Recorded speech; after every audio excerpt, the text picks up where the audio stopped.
Kəhveylə ələ almayasan badə amandır, qoyma bu cavan ömrü gedə badə amandır. Kəhveylə ələ almayasan badə amandır, qoyma bu cavan ömrü gedə badə amandır. Qoyma bu cavan ömrü gedə badə amandır. Gəldikcə belə şadlığa qonaqlığa vurdum, dəydikcə badə badəyə ortaqlığı vurdum. Sağlığıma ziyan versə də çox sağlığı vurdum. Getdi bu cavan ömür necə badə amandır. Cəhd eylə ələ almayasan badə amandır. Cəhd eylə ələ almayasan badə amandır. Qoyma bu cavan ömrü gedə badə amandır.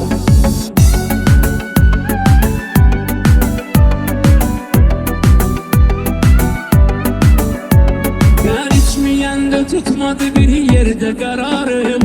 Bir gündə keçmədi içdisiz şamı naharım. Əyyaş deyə bir gün məni tərk eylə diyarım. Saldı dəkəni içki təmiz adə amandır. Qoyma bu cavan ömrü gedə badə amandır. Cəhd eylə ələ almayasan badə amandır. Qoyma bu cavan ömrü gedə badə amandır.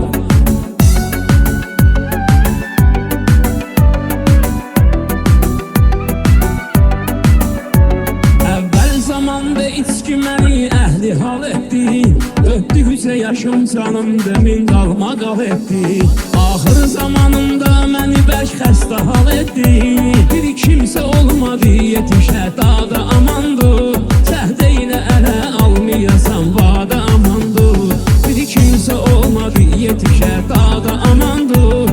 Cəhd eylə ələ almayasan badə amandır.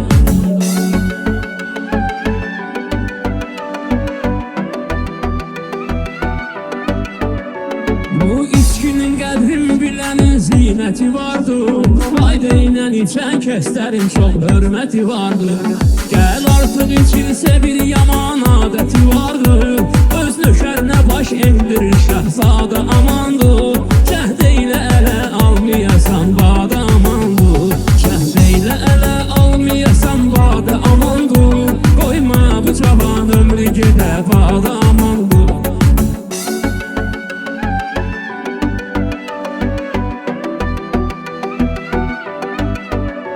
Şərabı içərlər gözələ məhrəm olanda.